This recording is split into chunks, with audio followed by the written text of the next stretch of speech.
If you've ever felt like English speakers just talk way too fast, maybe swallowing half their words, you're definitely not wrong. Today, we're diving into what feels like a shortcut, maybe a linguistic cheat sheet, to help you sound more confident, more natural when you speak. That's a great way to put it. Yeah, our mission today is really to tackle 10, just 10, very common words, high-frequency ones that often trip up English learners. Okay. And we won't just fix the pronunciation. We want to explain the why behind it. It often comes down to this idea of syllable elimination. Right, because native speakers, when they're talking quickly, it feels like they're always looking for ways to smooth things out, drop sounds, shorten things. Exactly. Efficiency. The words you see written down, maybe 4 or 5 syllables, they're just not what we actually say. Not at speed, anyway. It's all about that fast, efficient form of English. So the idea today is, listen carefully. We want you to maybe spot a mistake you've been making, understand why it happens, and then really lock in that correct, sort of faster, shortened version. Should we jump in? Let's do it. Starting with words where, like you said, whole syllables just seem to vanish unexpectedly. Yeah. Okay, word number 1. Maybe the most important meal. Breakfast. Ah. The really obvious mistake is saying it like 2 separate words. Breakfast.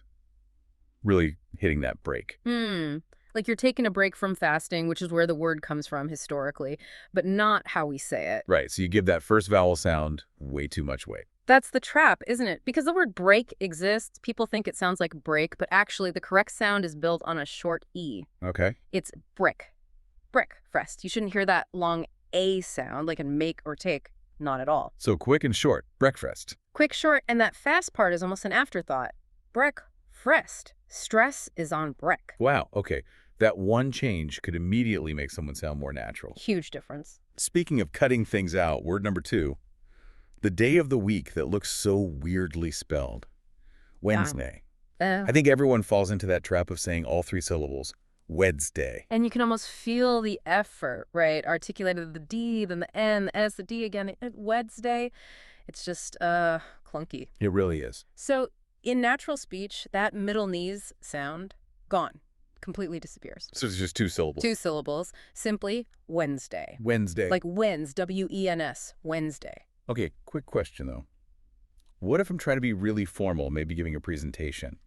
Can I articulate that middle bit then? Or does it always sound a bit off? Honestly. Yeah. It almost always sounds a bit strange if you're speaking naturally. Maybe if someone was deliberately slowing down for extreme emphasis, but even then, it sounds a bit forced. Right. The default, the absolute native default is Wednesday. It's a perfect example where spelling is just totally misleading for pronunciation. English loves doing that.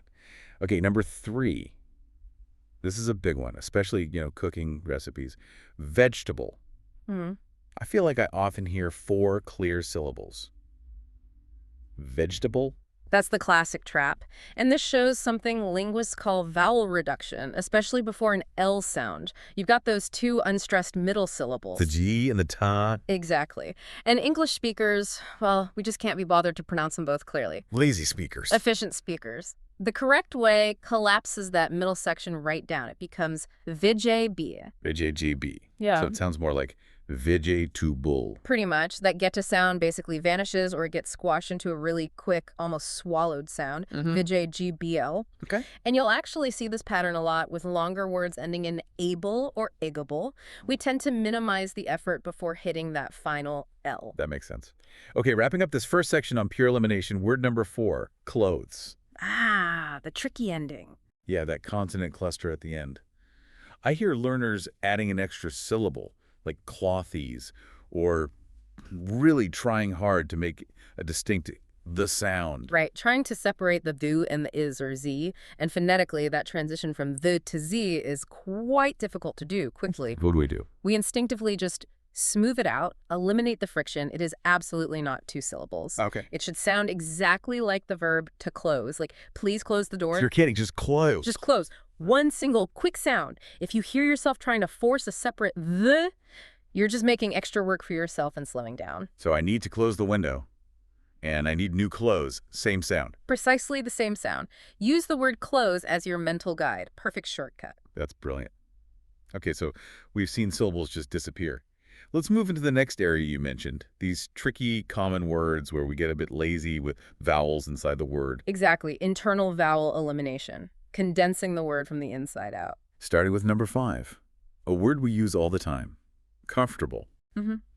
Very common. And the mistake is sticking to the 4 syllables you see written. Comfortable. Right. And again, you can feel the effort. Oh, yeah. I remember trying to say that full version years ago. It felt like running a marathon just to describe my sofa.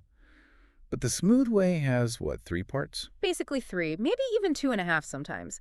What happens is that internal O sound, the one after the F, it just vanishes. The 4 becomes fair. Or less. Even less, often just F. And the ta gets swallowed, very similar to vegetable, so it becomes kumf-chu. Kumf-chu. Much faster. Kumf-chu. Think about why. The stress is on the first syllable, right? Comfortable. Right. So all the syllables that follow become weak. And the weakest ones, those unstressed vowels, they just poof, disappear. Okay, number 6. This one really shows that speed principle. Because if you say every letter, it takes too long. The word is interesting. Yes. The very careful mistake is interesting. 4 distinct parts. And we just don't have time for that middle sound, do we? If you're talking about a book or a movie, you want to say it quickly. Yeah. The smooth, fast, correct form is interesting.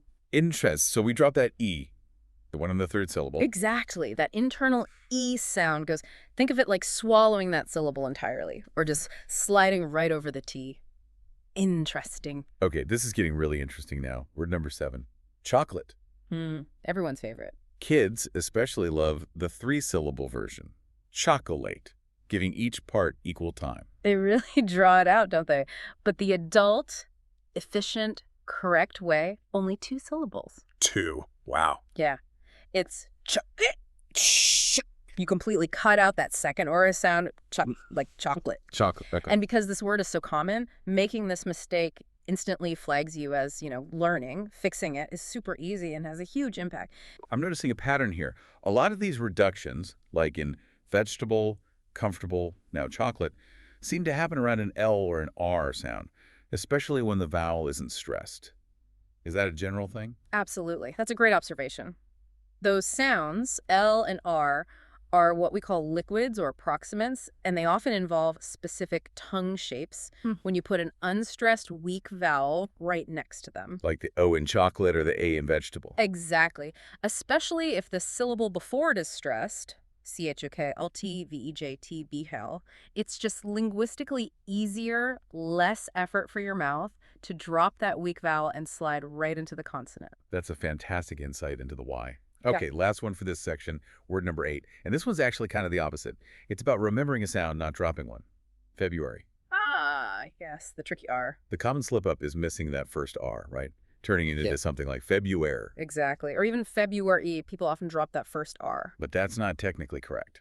Well, this raises a good point. Shortcuts aren't always about cutting things out. Sometimes the shortcut to sounding clear and standard is making sure all the necessary parts are there. All right. While yes, many native speakers do get lazy and drop that first R sound in casual speech. I was going to say, I hear that a lot. February. You do, but the standard, prescriptive, let's say dictionary pronunciation absolutely includes it. The key is remembering that R right after Feb, it should be February. February. Make sure that first R is audible. Febru. So your advice is aim for the full version, even if some native speakers skip it. If your goal is clear, confident, standard English, yes, aim for February.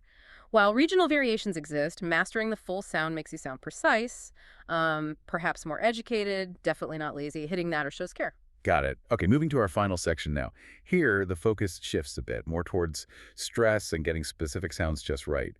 Less about dropping whole syllables, maybe. Exactly. More about fine-tuning, especially distinguishing between words that look similar. And word number 9 is the perfect example. The pair, dessert versus desert. Oh, the crucial pair. Sweet food, dry land. Get the stress wrong here. And you're saying something completely different. Completely different meaning, sometimes even a different part of speech. Okay, break it down for us. Where does the stress fall for the yummy thing after dinner? Right. The sweet food, the sugar high, the stress is on the second syllable. Dessert. Hear that? Heavy on the zert. Get out of there. And that functions only as a noun. Now, the dry, sandy place. Like the Sahara? Exactly. Stress is on the first syllable. Dessert. Dessert. Dessert.